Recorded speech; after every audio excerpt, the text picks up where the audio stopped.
Welcome to a brand new episode of Curious and Inspired. It is I, Matt Vandrick. In this episode, we're going to talk about how brain chips are becoming commercially available for humans, how ChatGPT is being used in violent attacks, and what we can do about it. Then we're going to talk about Meta's latest child safety violations, why America has so many data centers, and then stick around to the end as we dive into the truth about the new owners of American media. All this and more on this episode of Curious and Inspired. Let's get into it, shall we? China's Medical Products Administration just made history by becoming the first nation in the world to approve a commercially available brain chip. So according to Scientific American, China granted commercial approval for a brain-computer interface system called NEO. Here's what it does. The NEO system helps adults with partial paralysis, specifically spinal cord injuries that affect hand movement, control a soft robotic glove using nothing but their thoughts to grasp objects. Unlike Elon Musk's Neuralink approach, which involves implanting threads directly into brain tissue, the coin-sized NEO device is embedded on the brain's outer surface using electrodes. That means there's less surgical risk and less chance of immune response. More than 30 people have received the NEO implant in clinical studies, with reported success improving hand function and no major adverse side effects. This is the stuff that sci-fi movies are made out of. Ladies and gentlemen, we are officially in the future. There are people on the planet with chips in their brains. Most adverse side effects come out during clinical trials. So for this brain chip to be going commercial now to treat something as complex as paralysis and to come out of the other side with no major side effects, this is a massive signal. The brain chip is no longer a thing of fiction. According to Wired, China's government has included BCI technology as a national strategic priority, which means they're going to be doing more investment in putting technology in people's brains, with the goal of establishing world-leading companies and a full ecosystem by 2030. The state-led approach is cutting through red tape to accelerate commercialization with a focus on medical applications and broader consumer uses like monitoring driver alertness. To be honest, I don't know how I feel about this yet. I'm very, very torn. I do think that it's a really good thing for otherwise disabled people to regain some sense of their motor skills. I think that's a beautiful thing by nature, right? But there's something about it that just still feels dangerously close to being unregulated. Things like this will have to be extremely controlled, and I just don't think that we're living in a world that will exercise the ability to do that. Because there's always money to be made, right? Like I think that there's a seesaw. I don't trust the current powers that be to exercise the type of discernment that putting chips in people's brains are going to require. I'm not ringing the alarm yet, but I am watching and I want y'all to as well. Because this could go very dark. It can go very dark, very fast. What are you willing to do? Would you be willing to get a chip implanted into your brain if it was going to help you with an otherwise incurable ailment? Let's talk about it in the comments. So, next up, AI. You guessed it. It's an AI story. Are y'all tired of hearing me talk about AI yet? I'm kind of tired of talking about it. I mean, everything on the internet is AI. But here we go. ChatGPT. People use it for literally everything, right? Recipes, business plans, social strategies. The possibilities are endless, it seems. And I use it for all that stuff as well. But what happens when people use it for things that are potentially harmful and violent? It's the dark side of AI usage. We're starting to see this pop up more, and I want us to pay attention to it.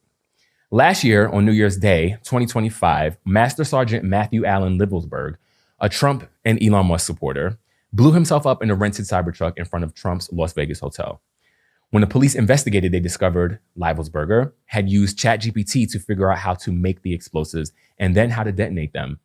And also, even down to where to buy all the supplies.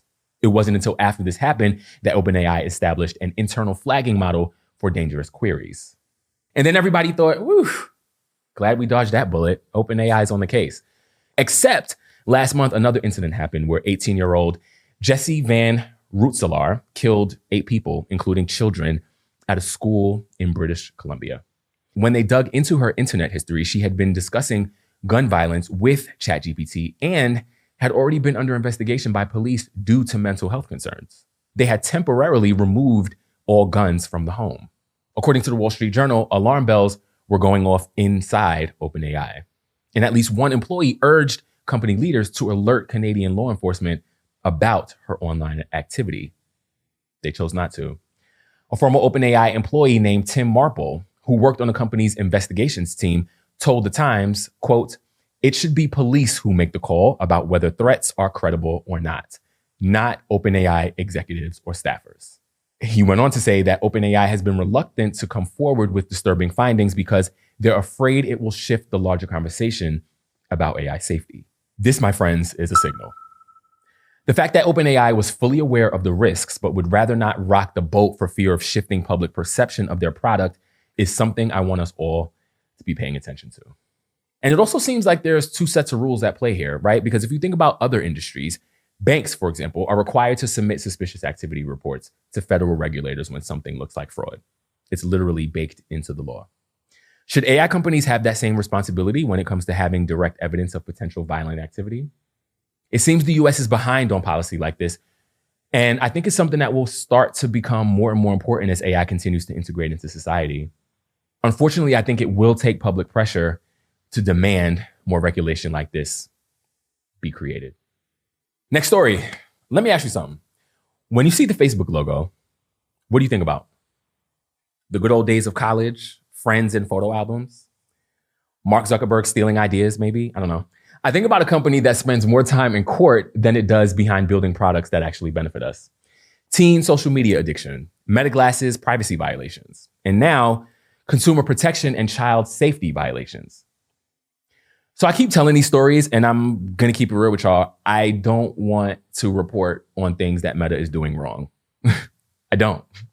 But it's important to stay informed. Maya Angelou said, when someone shows you who they are, believe them. And I think that Meta has shown us time and time again who they are and who they continue to be. So here's what just happened. A New Mexico jury found Meta liable for violating the state's consumer protection laws in a civil trial centered on child exploitation and safety failures. The jury ruled against Meta on every single count, and they ordered Meta to pay $375 million, the maximum allowed under the law. So the case started back in 2023, brought forth by New Mexico's Attorney General, Raul Torres. It came after an undercover operation where investigators created a fake profile of a 13-year-old girl. That account was immediately flooded with images and targeted solicitations from child abusers. During the trial, jurors were shown internal documents like mental health research and email chains where executives discussed sextortion, self-harm, and grooming, while on the outside, the company was publicly declaring that safety was their priority. The prosecutor's argument was simple. Meta knew. They knew what was happening to children on their platforms, and they chose to do nothing about it. Attorney General Torres called the verdict a historic victory for everyone's family that was affected by Meta's failures. And it is. However, something to note is this was a civil trial. Nobody's going to jail or losing their freedom because of what happened. What happens in a civil case is Meta, one of the most profitable companies on the planet, writes a check and they move on with their lives. A $375 million check that for them is the equivalent of a mosquito landing on an elephant. Barely a flinch for a company that was willing to lose $70 billion on a failed attempt to build the metaverse. And that's unfortunately why things like this don't change.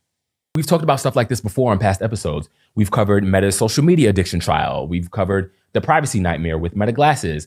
The through line is always the same. And consumer consideration, really, even, tends to come last, as long as they keep using the products and playing the game. Quite frankly, it is a love-hate relationship that I have with Meta. I don't love Instagram. I think that what it has become is actually terrible for society in general. It's super addictive, it's distracting, and leads to an unhealthy sense of self and community. I mean, research has proven that. But on the flip side, it's a central platform for anyone growing their brand or trying to establish visibility. A lot of us are building businesses on these platforms, and it's not a simple choice to just simply stop using them. But where does the line get drawn? Does it ever get drawn? In a world where these platforms are so central to our everyday existence, where should one find a balance when they operate in ways you fundamentally disagree with? I think it's a dialogue worth having. What do you think? Doctors have to take an oath. Do no harm. Meta has never taken such oath, and I'm really not sure that they ever will. The moral of the story is you know the facts of how these platforms operate, and I want you to move with conviction when deciding if and how you use them. Moving on. Before I get into this week's Thought of the Week on media ownership, I want to clear something up. We've covered data centers on the show before, how they're popping up everywhere, how communities are fighting back. And I've noticed that the conversation around data centers has gotten louder in the past year or so, specifically as it relates to the emergence of AI. I do think that it's important and honest to acknowledge, though, and to be fair, that data centers have been here for a long time and to support the things that we do every single day. Let's talk about it.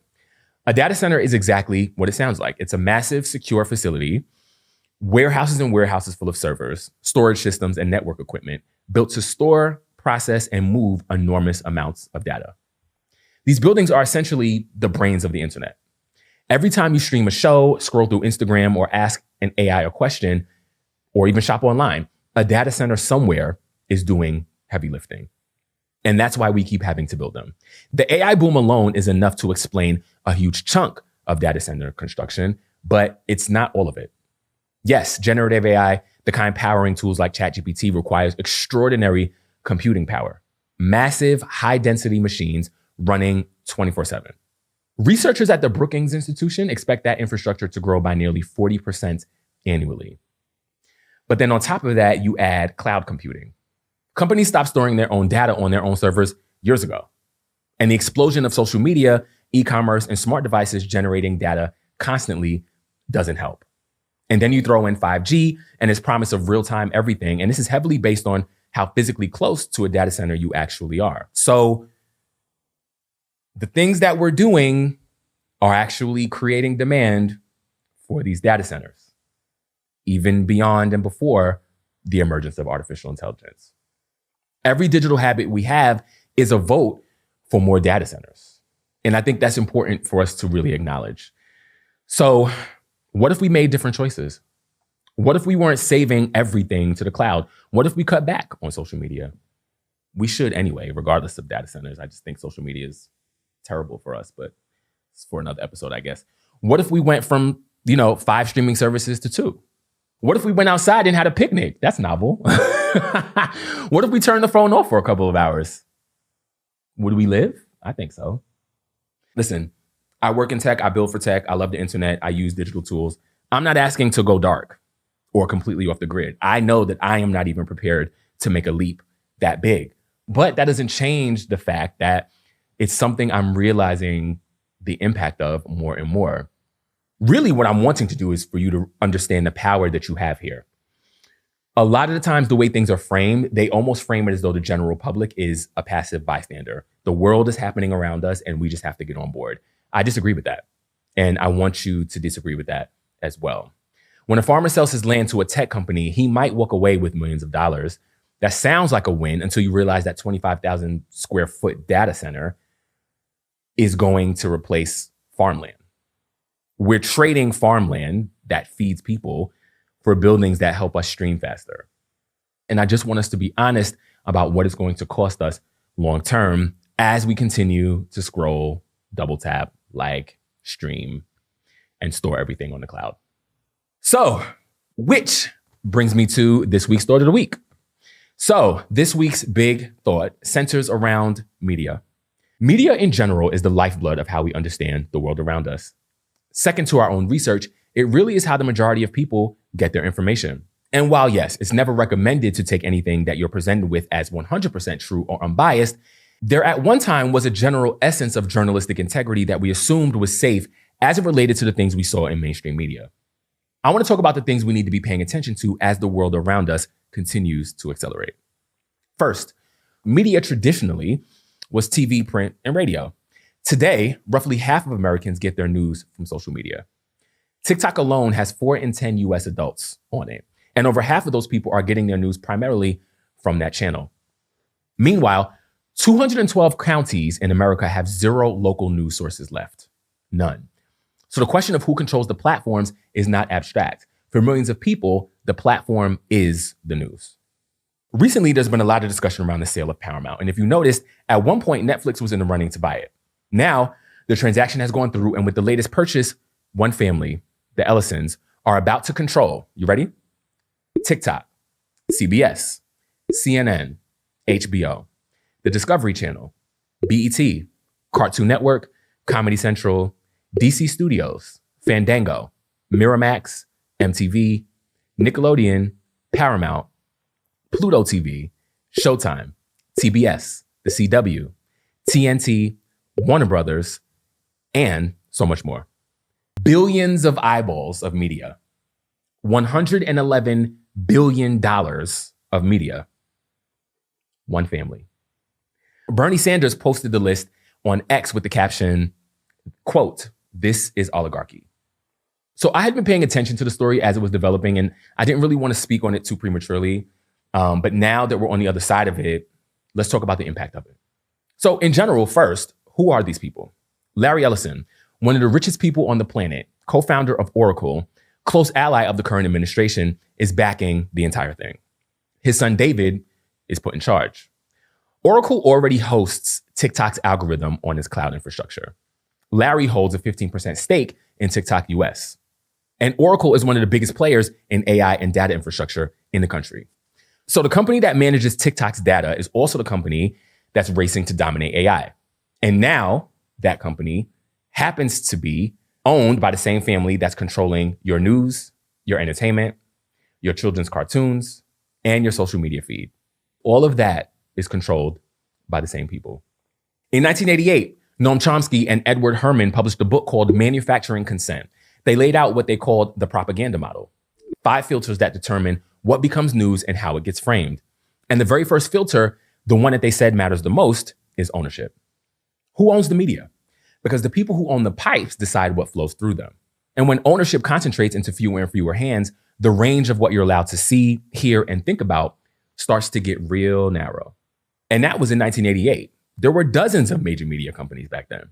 And now we're looking at a world where one family could influence what 170 million TikTok users see, what CBS reports, what CNN covers, what your kids watch on Nickelodeon, what stories get greenlit at Warner Brothers, what DC superheroes stand for, and what content gets surfaced by the algorithm on your phone all at the same time. Y'all not worried about this? NPR reported that this isn't just about entertainment for the Ellisons. It's about data. Oracle wants to be a major player in AI, and the more that they know about what we watch, what we click, what we search, what we share, the better the AI models become. That fact makes streaming platforms start to feel way less like entertainment sources and more like data extraction pipelines. And when one family controls both the content and the infrastructure, it just starts to blur the lines too much for my liking.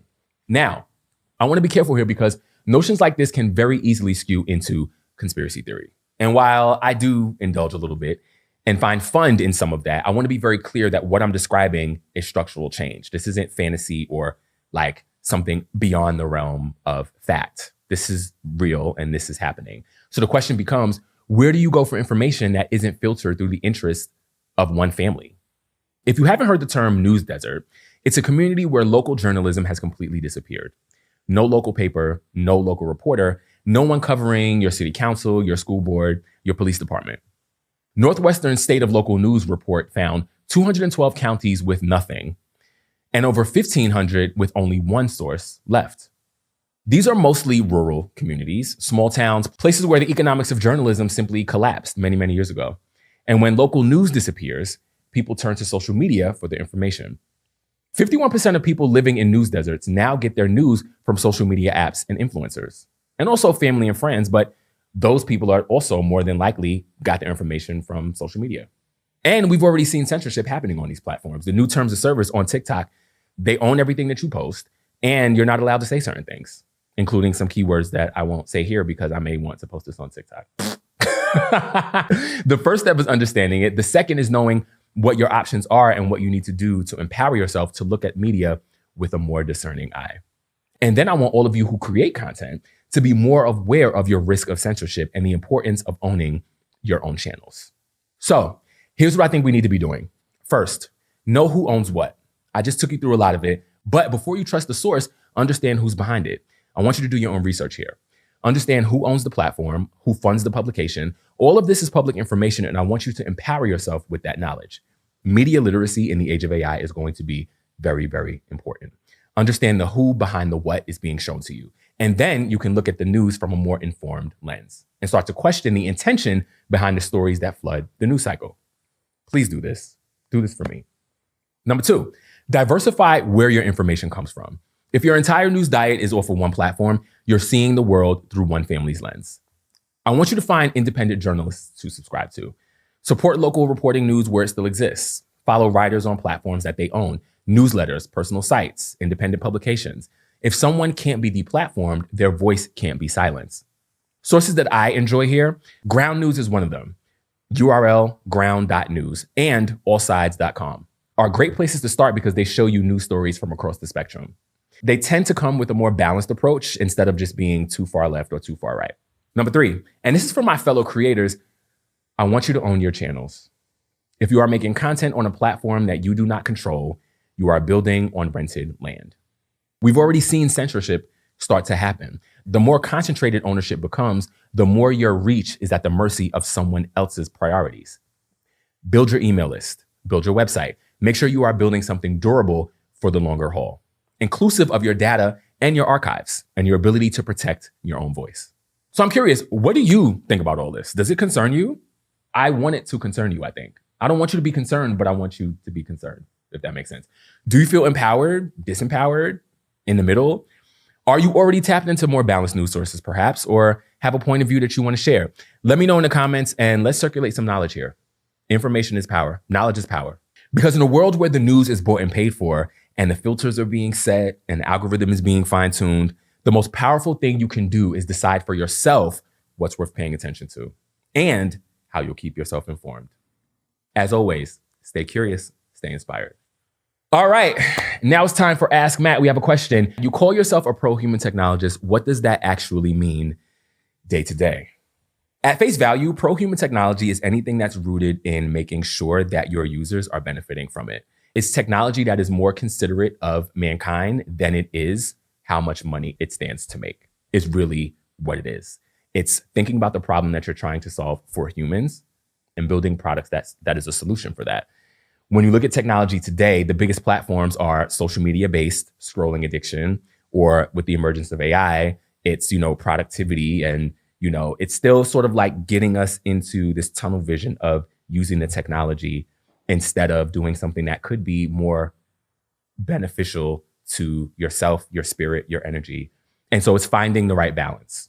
And a lot of times people think that if you're building products that are pro-human, then you are foregoing your desire to make money, or you are foregoing participating in capitalism, which I don't think to be true. You can build pro-human technology and not be a not-for-profit. It troubles me how polarized people's thoughts are around it. Like, you don't have to be heinous and sinister to make a good living. And so what I want to do is I am going to be building products that I feel help fill the gaps that I see in the world. That to me is pro-human technology. If you have a question that you want to see on the show, shoot me a DM, go to curiousinspired.com. There's a section on there called Ask Matt. You can fill it in, shoot me a question. I want to hear from you guys. If you want to comment on social, leave a comment here on YouTube, whatever you want to do. But I definitely want more comments. I love hearing feedback from you guys. So let me know. And then if you ask a question, maybe I'll answer it in a future episode. And that, ladies and gentlemen, is the show. Episode 8 is down. Episode 9 is coming next. We are almost at 10 episodes. It's feeling really good. I'm excited. I'm glad that you guys keep joining me. And I look forward to seeing you in the next episode. I am Matt Vandrick. As always, stay curious, stay inspired. Y'all be good. Peace. If you enjoyed this episode, be sure to like, comment, and subscribe. And stay tuned for new episodes Thursdays bi-weekly at 8 p.m. Connect more with me at curiousinspired.com and at curiousinspired on all socials. Thanks for watching. As always, stay curious, stay inspired. Y'all be good. Peace.